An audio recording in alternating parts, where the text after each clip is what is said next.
માતા અન્નપૂર્ણાનું વ્રત કરવાથી ઘરમાં સુખ, શાંતિ, સમૃદ્ધિ અને ધનના ભંડાર સદાય ભર્યા રહે છે. જે કોઈ અન્નપૂર્ણાની આ કથા વાર્તા સાંભળે છે તો તેના ભર્યા ભંડાર રહે છે અને માતાજીની કૃપા અવશ્ય પ્રાપ્ત થાય છે. તો ચાલો મિત્રો, વાર્તાની શરૂઆત કરીએ. એક સમયની વાત છે. એક ગામમાં ધનંજય નામનો એક વ્યક્તિ રહેતો હતો. તેની પત્નીનું નામ સુલક્ષણા હતું. તેઓને બધા સુખો પ્રાપ્ત હતા, માત્ર નિર્ધનતા તેના. આ પ્રમાણે ક્યાં સુધી કામ ચાલશે? સુલક્ષણાની વાત ધનંજયના મનમાં વસી ગઈ અને તે દિવસથી જ વિશ્વનાથ શંકરજીને પ્રસન્ન કરવા માટે તે જપ તપ કરવા બેસી ગયો અને કહેવા લાગ્યો કે હે દેવાધિદેવ, મને પૂજાપાઠ કરતાં આવડતું નથી. ફક્ત તારા ભરોસે બેઠો છું. આટલી વિનંતી કરીને તે 2 દિવસ સુધી ભૂખ્યો તરસ્યો ભગવાનની પાસે બેઠો રહ્યો. આ જોઈને ભગવાને તેના કાનમાં અન્નપૂર્ણા, અન્નપૂર્ણા, અન્નપૂર્ણા આ પ્રકારે 3 વાર કહ્યું. તેને આશ્ચર્ય થયું કે આ કોણ કેવી રીતે કહી ગયું. આ વિચારમાં ધનંજય પડી ગયો. તેણે મંદિરમાંથી આવતા બ્રાહ્મણોને જોયા અને તેમને પૂછ્યું કે પંડિતજી, આ અન્નપૂર્ણા કોણ છે? તો ત્યારે બ્રાહ્મણોએ કહ્યું કે તું અન્ન છોડીને ક્યારનો બેઠો છે, એટલે તને અન્નની વાતો સંભળાય છે. તને મનમાં આ જ સંભળાયા કરે છે. જા, ઘરે જઈને અન્ન ગ્રહણ કરી લે અને તું કંઈક ખાઈ લે. ધનંજય તેના ઘરે ગયો અને ધનંજયે આ બધી વાત તેની પત્નીને બતાવી. તેની પત્ની બોલી, તમે ચિંતા ના કરશો. સ્વયં ભગવાન શિવે આ મંત્ર આપ્યો છે. તમારા કાનમાં કહ્યું છે. તે પોતે જ આનો ખુલાસો કરશે. તમે ફરીથી જઈને તેની આરાધના કરો. તેની પત્નીની વાત સાંભળી ફરીથી ધનંજય જેવો હતો તેવો પૂજામાં બેસી ગયો. રાત્રિમાં ભગવાન શિવે આજ્ઞા આપીને કહ્યું કે તું પૂર્વ દિશા તરફ આગળ ચાલ. તે અન્નપૂર્ણા માતાનું નામ જપતા જપતા રસ્તામાં આગળ ચાલ્યો. રસ્તામાં તે ફળો ખાતો, ઝરણામાંથી પાણી પીતો. આ પ્રકારે કેટલાય દિવસો સુધી ચાલ્યા કર્યું. તે આગળ ને આગળ વધતો ગયો. ત્યાં તેને ચાંદી જેવી ચમકતી વનની શોભા જોવા મળી. સુંદર એક તળાવ જોયું. આ દ્રશ્ય ઘણું જ રમણીય લાગતું હતું. તેના કિનારે કેટલી અપ્સરાઓએ ઝુંડ બનાવ્યું હતું અને એક કથા કહેતી હતી અને બીજી બધી અપ્સરાઓ અન્નપૂર્ણામાં અન્નપૂર્ણા વારંવાર કહેતી હતી. માગસર માસની તેજસ્વી રાત હતી. તેમનો આજથી જ વ્રતનો આરંભ થઈ રહ્યો હતો. જે શબ્દોની શોધ કરવા તે નીકળ્યો હતો તે તેને ત્યાં સાંભળવા મળ્યો. તે અચરજ પામ્યો. ધનંજયે ત્યાંની અપ્સરાઓની પાસે જઈને પૂછ્યું કે હે દેવીઓ, તમે આ શું કરો છો? તેઓએ કહ્યું કે અમે બધામાં અન્નપૂર્ણાનું વ્રત કરીએ છીએ. ધનંજયે અપ્સરાઓને પૂછ્યું કે વ્રત કરવાથી શું થાય છે? શું આ વ્રત કોઈએ કર્યું છે? આ ક્યારે કરવું જોઈએ? આ કયું વ્રત છે? મને પણ તમે અન્નપૂર્ણા માતાના વ્રત વિશે જણાવો. ત્યારે અપ્સરાઓ કહેવા લાગી કે આ વ્રત બધા સૌ કોઈ કરી શકે છે. આ વ્રત માગસર માસમાં શુક્લ પક્ષથી શરૂ કરીને છઠના દિવસથી શરૂ થાય છે. 21 દિવસ માટે 21 ગાંઠોવાળો સૂતરનો દોરો લેવાનો.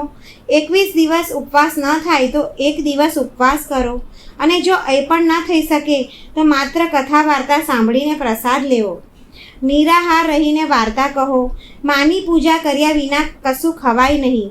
ભૂલે ચૂકે ખવાઈ જાય તો વ્રત ભંગ થયું કહેવાય. માટે 1 દિવસ ફરી ઉપવાસ કરો. વ્રતના દિવસે ક્રોધ ન કરવો, જૂઠું ન બોલવું. ત્યારે ધનંજય બોલ્યો કે આ વ્રત કરવાથી શું થાય છે? ત્યારે અપ્સરાઓ કહ્યું કે આ વ્રત કરવાથી આંધળાને નેત્ર મળે છે, લૂલાને હાથ મળે છે, નિર્ધનને ધનની પ્રાપ્તિ થાય છે, વાંજ્યાને સંતાન મળે અને બુદ્ધિહીનને વિદ્યા આવે. અને જે મનોકામના માટે તમે વ્રત કર્યું હોય તે ઈચ્છામાં અન્નપૂર્ણા બધી ઈચ્છાઓને પૂર્ણ કરે છે. ધનંજયે કહ્યું કે મારી પાસે પણ ધન નથી, વિદ્યા નથી, કંઈ પણ નથી. હું તો દુખ્યો બ્રાહ્મણ છું. મને આ વ્રતનો સૂતરનો દોરો આપશો? ત્યારે અપ્સરાઓ કહ્યું કે હા ભાઈ, તારું કલ્યાણ થાય. તને અમે સૂતરનો દોરો જરૂર આપીશું. હવે આ લો સૂતરનો દોરો. ધનંજયે વ્રત કર્યું. ધનંજયે પૂરી શ્રદ્ધાભાવથી વ્રત પૂર્ણ કર્યું. 21 દિવસ પૂરા થયા તે દિવસે સરોવરમાં ચમત્કાર થયો. ત્યારે જ સરોવરમાંથી 21 ખંડની સુવર્ણ સીડી જેમાં હીરા મોતી જડેલા હતા તે પ્રગટ થઈ. ધનંજય અન્નપૂર્ણા અન્નપૂર્ણા અન્નપૂર્ણા કહેતો જતો આગળ ચાલ્યો. આ પ્રકારે કેટલી સીડી ઉતરી ગયો તો જોવે છે કે કરોડો સૂર્યના જેવો પ્રકાશમાન અન્નપૂર્ણાનું મંદિર દેખાયું. તેમાં સ્વયં દેવી માં અન્નપૂર્ણા બિરાજમાન હતા. સામે ભિક્ષા માગવા સ્વયં ભગવાન શંકર ઊભા છે. કેટલી દેવાંગનાઓ પહેરો આપે છે. ધનંજય દોડીને અન્નપૂર્ણાના ચરણોમાં પડી ગયા. દેવી તેના મનની વાત જાણી ગઈ. ધનંજય કહેવા લાગ્યો કે માતા, તમે તો અંતર્યામી છો, હું તમને મારી દશા શું બોલું? તો માતા બોલ્યા કે તમે મારું વ્રત કર્યું છે, જા આ સંસાર તારું સત્કાર કરશે. માતાએ ધનંજયની જીભ ઉપર બીજ મંત્ર લખી દીધો. હવે તો તેના રોમ રોમમાં વિદ્યા પ્રગટ થઈ ગઈ. એટલામાં તેણે જોયું કે તે કાશી વિશ્વનાથ મંદિર પાસે ઊભો છે. માતાનું આવું વરદાન લઈ ધનંજય ઘરે આવ્યો. તેની પત્ની સુલક્ષણા સાથે વાત કરી. માતાજીની કૃપાથી તેના ઘરમાં સંપત્તિ ઉમળવા લાગી. તેના ઘરમાં સુખ સમૃદ્ધિ થાય તેવા આશીર્વાદ ફળ્યા. જેવી રીતે મધપુડામાં મધમાખીઓ જમા થાય છે તેવી તેના કુટુંબમાં તેની વાહવાહ થવા લાગી. તેને માન સન્માન મળવા લાગ્યું. તેના કુટુંબીઓ આવવા લાગ્યા અને તેમને કહ્યું કે બેટા, આટલું મોટું ઘર અને આટલું સુંદર કારભાર હવેલી, સંતાન નહીં તો તેને કોણ ભોગવશે? તારી પત્નીને સંતાન નથી, માટે તો બીજા લગ્ન કરી લે. સુલક્ષણાને સંતાન થતા ન હતા. માં અન્નપૂર્ણાના આશીર્વાદથી બંને સુખી થયા. હવેલી બનાવી. હવે સંતાન હતું નહીં, માટે તેની પત્નીએ સુલક્ષણાએ પણ સમજાવ્યું કે આપણે બધું સુખ છે પણ સંતાન નથી. તમે એવું કરો કે બીજા લગ્ન કરો. તેની પત્ની તેને સમજાવે છે. તેની ઈચ્છા ન હોવા છતાં ધનંજયે બીજા લગ્ન કર્યા અને સતી સુલક્ષણાએ સૌતનું દુઃખ ભોગવવું પડ્યું. આવી રીતે દિવસો વીતવા લાગ્યા. ફરીથી અન્નપૂર્ણા માતાનું વ્રત કરવાનો વારો આવ્યો. સુલક્ષણાએ નવા બંધનમાં બંધાયેલ પતિને કહેવડાયું કે તમે આ અન્નપૂર્ણા માતાનું વ્રત કરો. આપણને તે વ્રતના પ્રતાપે જ બધું સુખ મળ્યું છે, માટે આ વ્રત છોડવું ના જોઈએ. આ માતાજીના આશીર્વાદ છે, જેનાથી આપણે આટલા બધા સુખી સંપન્ન છીએ. તે સુલક્ષણા પાસે આવ્યો અને વ્રત કરવા માટે બેસી ગયો. નવી વહુને આ વાતની ખબર ન હતી. વ્રતની ખબર ન હતી. તે ધનંજયને આવવાની રાહ જોઈ રહી હતી. દિવસો વીતતા ગયા અને વ્રત પૂર્ણ થવામાં 3 દિવસ બાકી હતા કે નવી વહુને ખબર પડી. તેના મનમાં ઈર્ષ્યા થઈ રહી હતી. તે સુલક્ષણાના ઘરે આવી પહોંચી. તેને ત્યાં ભગદડ મચાવી દીધી. તે ધનંજયને તેના સાથે લઈ ગઈ. નવા ઘરમાં ધનંજયને થોડીવાર માટે ઊંઘ આવી ગઈ. તેવામાં જ નવી વહુએ આ સૂતરના દોરો તોડીને આગમાં સળગાવી દીધો. હવે તો માતાજીનો કોપ થઈ ગયો. માતાજી તેનાથી નારાજ થઈ ગયા. ઘરમાં અકસ્માતથી આગ લાગી ગઈ. બધું સળગી ગયું. સુલક્ષણા જાણી ગઈ અને તેને તેના પતિને પાછો તેના ઘરે લઈ આવી. નવી વહુ રિસાઈને તેના પિતાના ઘરે જતી રહી. પતિને પરમેશ્વર માનવાવાળી સુલક્ષણા બોલી કે ગભરાશો નહીં, માતાજીની કૃપા અલૌકિક છે. પુત્ર કપુત્ર થાય પણ માતા કુમાતા થાય નહીં. તમે શ્રદ્ધા ભક્તિથી આરાધનાથી વ્રત શરૂ કરો, તે જરૂર આપણું કલ્યાણ કરશે. ધનંજય ફરીથી વ્રત કરવાનો નિશ્ચય કર્યો. ત્યારે ફરીથી સરોવર સીડી પ્રગટ થઈ. તેમાં માં અન્નપૂર્ણાનું નામ દઈ નીચે ઉતરી ગયો.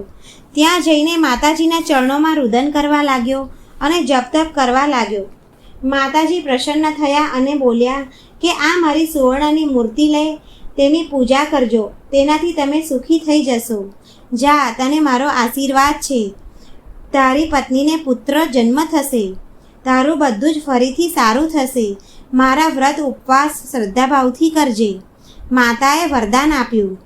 હવે ધનંજયે આંખો ખોલી તો તેને પોતાને મંદિરમાં ઊભેલો જોયો. હવે તેના ઘરે આવ્યો.